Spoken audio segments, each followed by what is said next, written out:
How do I create systems that allows me to service and give and fulfill their needs? We've basically come up with 5 factors which are really important for happiness at work, and they are connect, which is relationships at work, be fair, which is part of that safety, but it also goes into work-life balance, empowering people, that they can use their strengths, influence their work, challenging them, and fifthly, to inspire them, which is to give them a sense of meaning and purpose and a sense of accomplishment at work.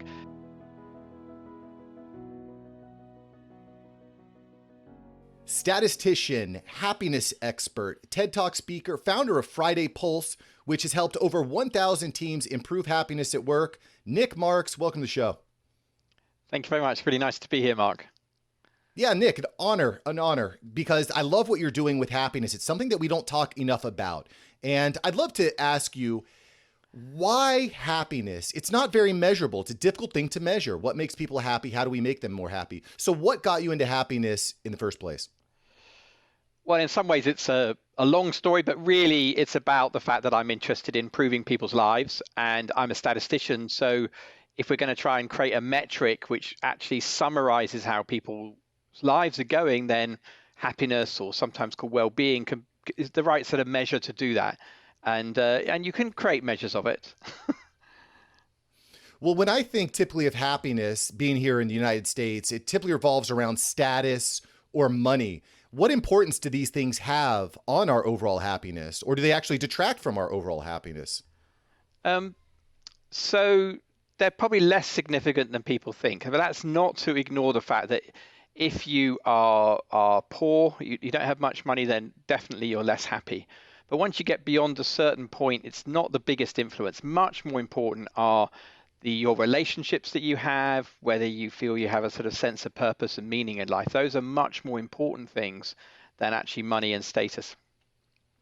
Yeah, so this reminds me of a very, I guess, common concept, which is Maslow's hierarchy of needs, right? Where at the bottom end, it's, food, water, etc., your basic needs, and then it's shelter. And as we move up the chain, do you feel like that's really the key to happiness, is figuring out where you are on that ladder of needs? Do you think that's something to look at? Well, I think that needs is not a bad way to think about it, but and Maslow was in a way roughly right. Even he took down the hierarchy part of his theory as he got older, because in a sense, it's not necessarily steps. We can do them in different orders. So the only one that there's absolute hierarchical to is obviously physical needs. That if we haven't got enough calories in a day, or so say we're starving, or we haven't got water, and that's a real problem. But people can also die, or from a lack of love, from a lack of affection. People can, if they feel their lives are meaningless, certainly don't thrive. So they're all important, but I wouldn't put them in a hierarchy. Yeah. Okay. I like that answer a lot, because Maslow's theory has been along for a very long time, and I'm always interested to hear more ideas on that. So I want to talk a little bit more about the measurability of happiness, because again, to me, when I think of measurability, how much money do I have in a bank? How many subscribers do I have? How many downloads do I get? Right? How many clicks am I getting onto my website or to my lead funnel? Very, very measurable. And for business owners, we love that stuff. We love the measurability. So how can I even start about looking into my own happiness? How can I actually measure my own happiness? Because I think that I'm happy. I think a lot of people would say that they're happy, but maybe they're not necessarily happy. I think that there can be more stable forms of happiness and more unstable forms of happiness. So, if your happiness is very dependent on what others think of you, it's all fine while everyone loves you. But when they don't, that becomes very depleting. Whereas if it's much more about an inner confidence, it's easier to hold on to. But when we come to measurement, I chunk it up by bits of time. So ask you, how happy are you this week regularly? And then you get it starts to respect the fact that our happiness ebbs and flows. You can say that our mood changes 5 times in a morning. It changes, 20 times in a week, but basically we have good weeks or we have bad weeks. We have good days or we have bad days. And a happy life is where you've got many more good weeks than bad weeks. And, sometimes it's even longer time frame, like we have a bad year or two, perhaps if we go through a divorce or we go through we lose someone close to us, we have a really down time, but we slowly recover. And so there's all these sort of different wavelengths of happiness. But when I measure it, I chunk it into discrete time periods, and then you form a sort of metric that can go up and down. And then you can take averages to say how they are overall. That's the way I do it with work, particularly. Very interesting. And you actually have developed this personal happiness check, which is completely free at Friday1.com. I'm just wondering, if I was to start and check that out, is that something I want to be monitoring on a daily basis? Because like you said, your mood can change 5 times in a morning. Or is that something I can go one and done to get an overall view? Tell me a little bit about this happiness checklist, because it's interesting to me.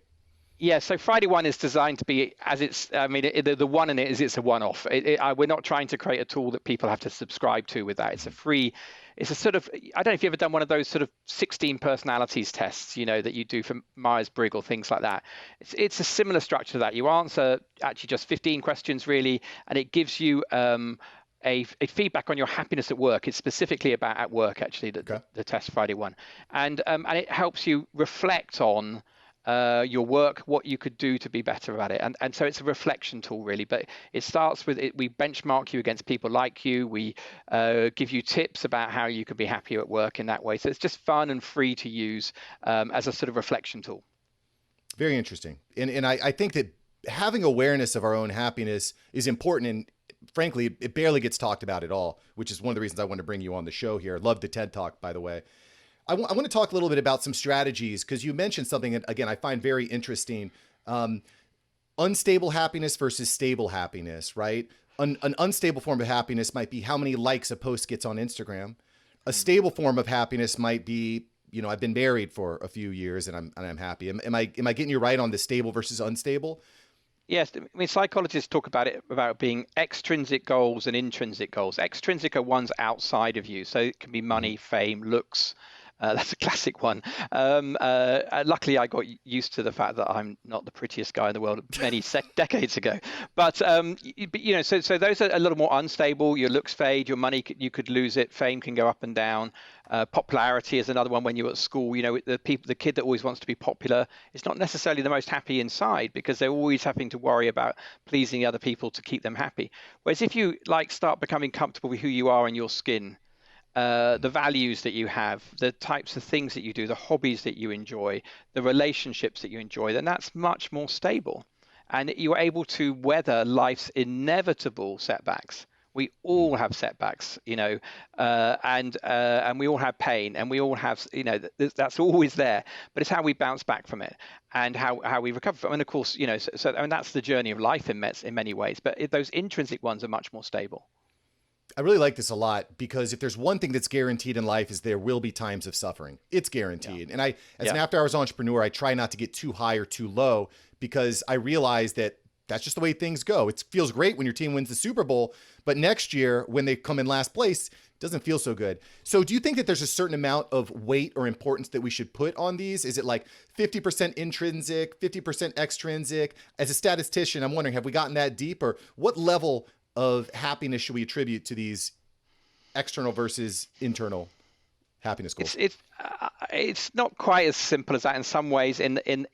With those different personalities, there's different cultures that we live in. So, for example, if you live in a country that is poorer, then the extrinsic money is going to actually help you more with your happiness than if you're in a country which is more equal, where the intrinsic ones are going to do. So it's not an entirely stable, I'm not going to use that word again, shouldn't use that word. It's not as such a fixed relationship between them.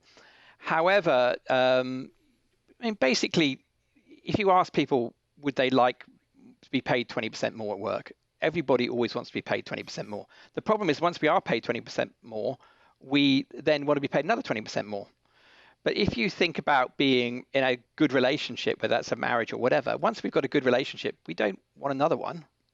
We're happy with the one. So we get a sense of satiation in our relationship. So we can have enough good friends, whereas money's hard to have enough of. So you're much better off thinking about in your happiness in terms of your relationships, in terms of the things that you do, than you are in chasing money. And that's not to say money isn't important.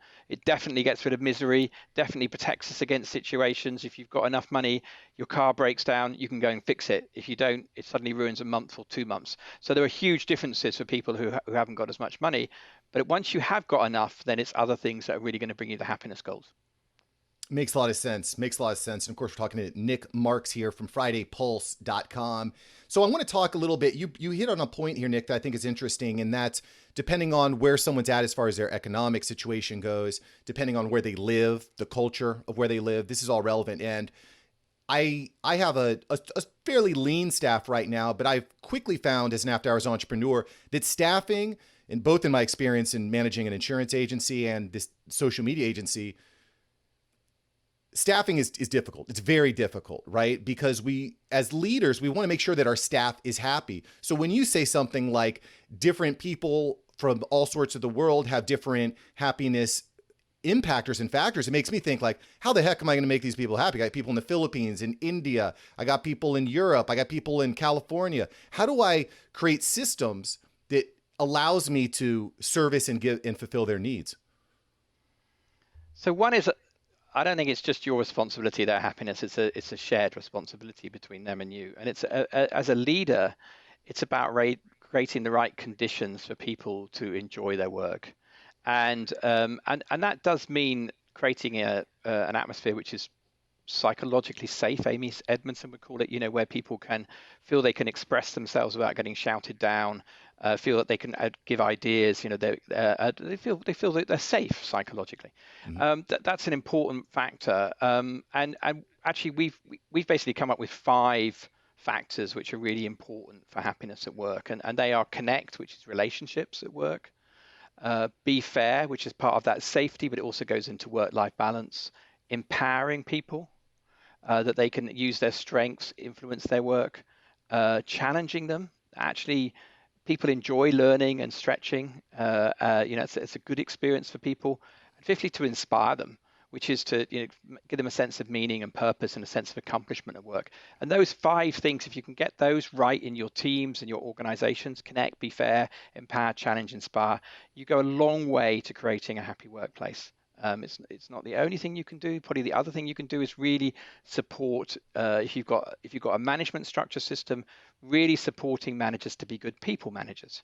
So that, often people get promoted for their technical skills, for their length of service, but not their people skills. But the people skills are what's really important for making the team a functional, collaborative, safe, enjoyable work for people. So actually investing in your people leaders, that they learn good listening skills, that they actually ask their reports about how they're feeling, how they're doing, they do one-to-ones with them. Those things are the other thing that make a huge difference. I like this idea a lot, and it reminds me of something that Gary Vaynerchuk has executed at VaynerMedia. He has actually invented an entirely new position called the Chief Heart Officer, and that's this person's only job, is to make people feel like they're part of the program. They have that sense of security. They have that connectivity. And so this makes a lot of sense. When we talk about connectivity, this is becoming, I think, probably a very unique challenge for business owners now, when we're living in a post-COVID world where remote working is much more common. There's something important, I think, about that physical touch, being around other humans, that energy, even smelling other humans. I know some of you out there maybe have some challenges with coworkers on that regard, but it's that physical interaction, which to me is getting lost somewhat with this virtual workspace. Are there any ways that we can bring our staff together and bring that connectivity back, those relationships back, which have been somewhat peeled apart during this COVID world? Yeah, we're all feeling, well, if I look at the data, so I'm a statistician, so I look at data, I can see that in our data, people are feeling more fatigued. They're feeling their relationships with their teammates and friendships at work are under threat. Their work-life balance is really under pressure, which actually at the beginning took me by surprise. I thought that work-life balance might improve, but actually it's deteriorated because people actually have sort of lost a sense of the boundary between work and life. So work is bleeding into their evenings, into their weekends, because it's there straight in front of them. In their, a lot of people working from their bedrooms even, let alone from the kitchen, so they don't ever leave their work behind even when they go to sleep. It's really quite problematic. So I think there are those things. And then we're just physically missing people. We're missing them from a friendship perspective. We're missing them from a creativity and innovation perspective too, that, innovation is better with people. However, there's all sorts of wins as well. There's less time commuting. Commuting's never been a joy. And so there are wins, and I think there'll be new balances found, new hybrid ways of working, but the data is all showing exactly what you're saying. Yeah. Yeah. So like we start looking at some practical ways to try to bring our team together. Do you think something like having a set pre-scheduled weekly meeting is a good idea? I mean, people hate meetings, but I think that they can be productive as well. Do you think that having friendly competitions within the staff, like what is something tangible that I can do? Like, I'll just give you a perfect example. I've been doing one-on-one meetings with my team members here over the past several months as we bring on new clients and whatnot. But I'm wondering, I just lost one of my key team members and he said it was for money, but I think there was also some quality of life stuff. So I'm just trying to think outside the box. How can I make sure that I'm onboarding someone, giving them a smooth onboarding process, making them feel like they're part of the team right away, and make sure that I'm meeting their need as an employee? You know, I mean, I have a lot of different thoughts and ideas. I'm just wondering if you've seen any common denominators amongst these thousands of businesses that you've worked with, Nic. So I definitely think that meetings are good. Not all meetings, I don't mean, but having a meeting once a week, you know. So I don't know if you have any tech element to your work at all, but you know, tech teams tend to work in 2-week sprints, have a retrospective where they look back and see what's gone well and what hasn't gone well. That's a really good structure. And so what we actually suggest at Friday Pulse is that, so at Friday Pulse, we ask people on a Friday, how's their week gone? We feed that data back to team leaders on a Monday morning so that they can discuss with their team how last week was, what's gone well, what were successes for people, what any frustrations that they've had.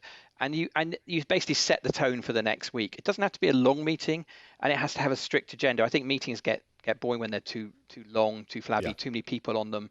But if you keep a tight meeting around people that work together, and there's an awful lot that goes on at the group level rather than just the one-to-one, the manager and the report.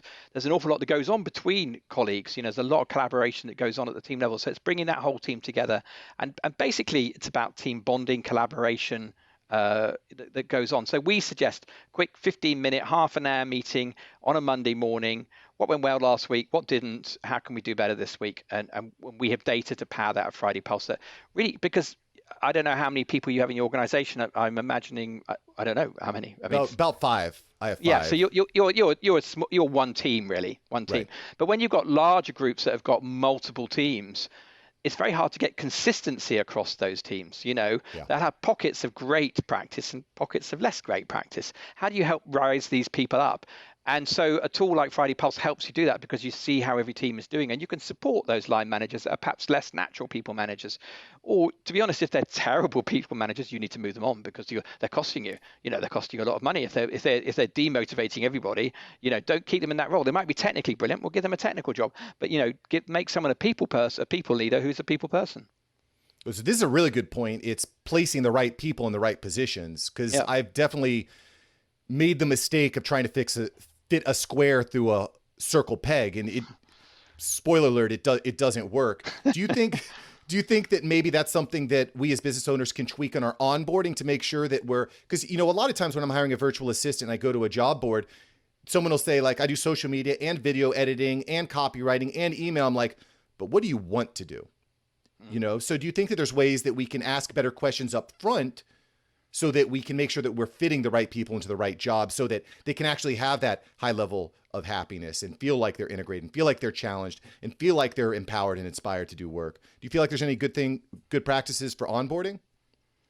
Yeah, I mean, what I want is sometimes a funny, difficult question for people to answer, but I think a good question is, what gives you energy? Is it what tasks you do that really energize you? Because we really experience that, yeah? I want a sort of preference, a sort of intellectual thing. Maybe I start thinking I should do that, you know, I should do that for my career. But what a strength is what you just love doing. So I would ask them, what do you love doing? What gives you energy? What is it the things you do and you just think, oh, I'd like to do more of that? That's where their passion is. And if you can get people doing their passion in their work, you've got a good role fit there. I mean, onboarding is hard. I like the idea of giving people a week, a month to try out rather than employing somebody straight away. Say, you know, come work with us for a week, a month. Let's all talk about it. Pay them for that, absolutely. But you know, check each other out. I don't know if you knew Tony Hsieh. Did you or know of Tony Hsieh, who was CEO of Zappos, who died recently? I don't know if you remember him. Mm. Anyway, he was a great leader, and he used to talk at Zappos. Zappos was very famous for its culture. It was kind of a weird, kooky culture, but Yep. very out there. Anyway, he used to give people $2,000 to leave after 6 weeks.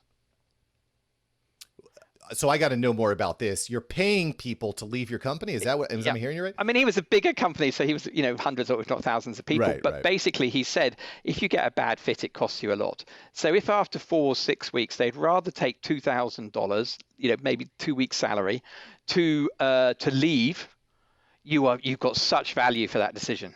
Because basically they were going to ruin you. So and it gives them dignity to leave. It goes, yeah, this isn't really quite right for me, and I've got another 2 weeks to find a new job. And I just thought it was genius. I mean, you really have to have a fully functional, good margin business to do that. But it stopped him making hiring mistakes because he'd give people that option.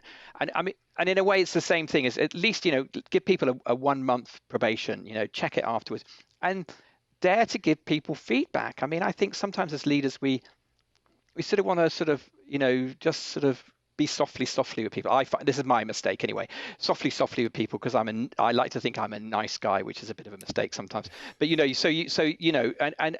actually say you're doing this. This is great.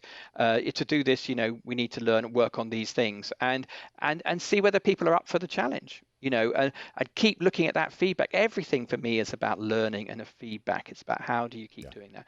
And you've got to dare to ask the right questions, and you've got to listen to the answers.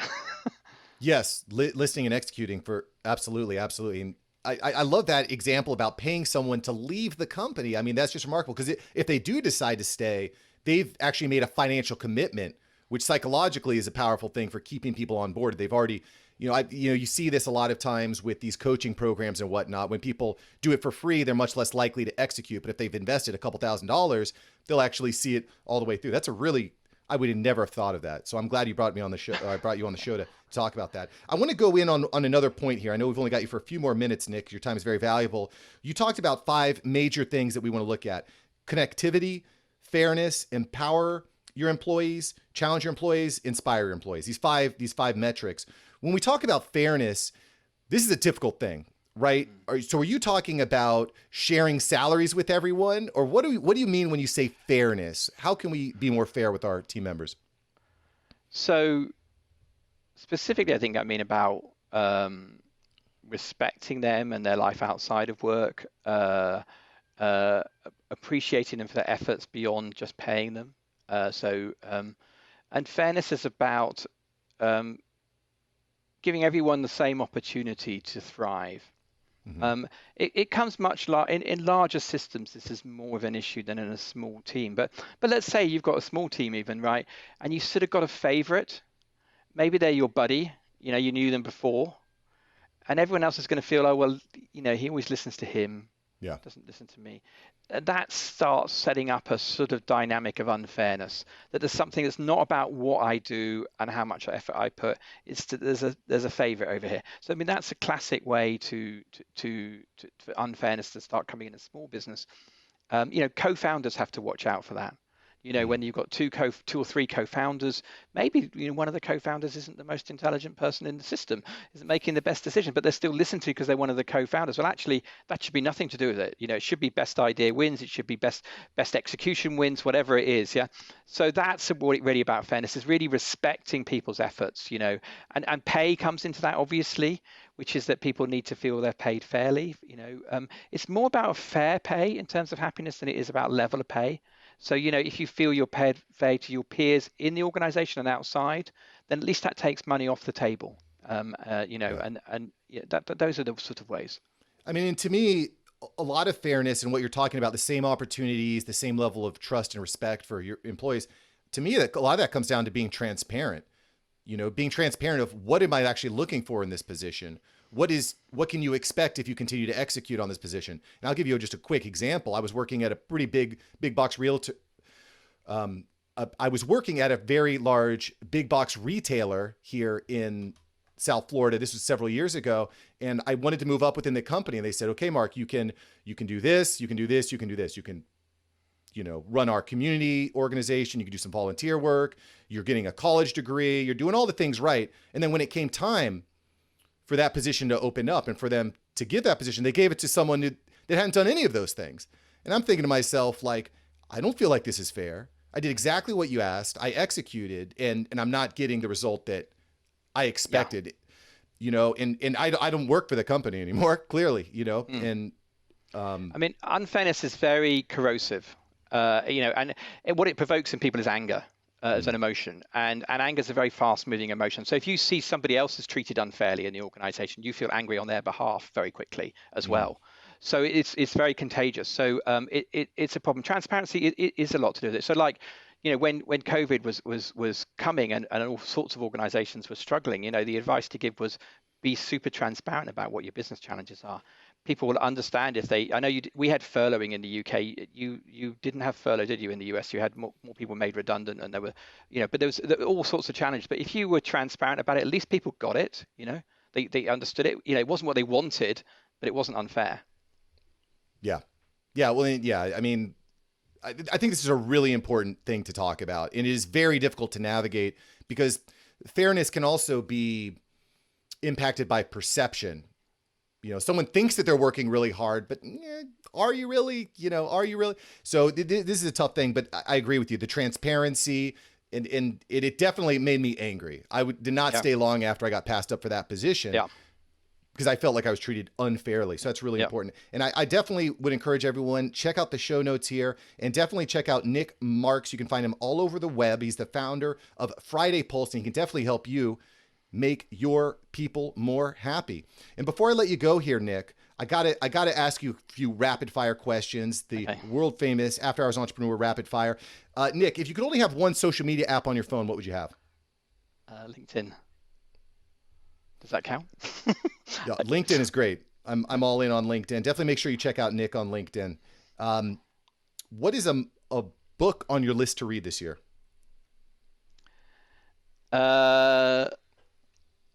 On my list, I'm quite into science writing, and I've just got a book on the search for alien life, which is about, and effectively like the Mars missions, like can we find life on other planets? I think that's a fascinating thing to think, are we on human existence? And I think it's called something like Light of the Stars by Mark Adams or something like that. I can't remember his name, sorry, but that fascinates me. So astrobiology fascinates me at the moment. It's starting to get more exciting as we're getting more private parties sending rockets up into space too. What is a must-have subscription? For me, newspapers. I subscribe to a lot of newspapers. I subscribe to the New York Times, Washington Post in the US, Harvard Business Review. I have to keep reading and keep learning, otherwise I don't keep fresh. You got to do it. You got to do it. Nic, if you had 10 seconds with yourself 10 years ago, what would you say? It'll be all right. I got divorced since then. I needed to, but I got through it. Love that. Love that. Well, listen, it will be all right. Just be a little bit better than yesterday. A little better than yesterday, and you'll be all right. Nic, it's been a pleasure. Thanks so much for coming on the show. Have a blessed day. Thank you. Bye. Thank you so much for watching. I'm glad you enjoyed this episode. I've got several other episodes right here for you. Smash one of these videos to make sure that you don't miss out on the tips, tools, and tactics of industry experts. Let's take that side hustle full time. Smash one of these links.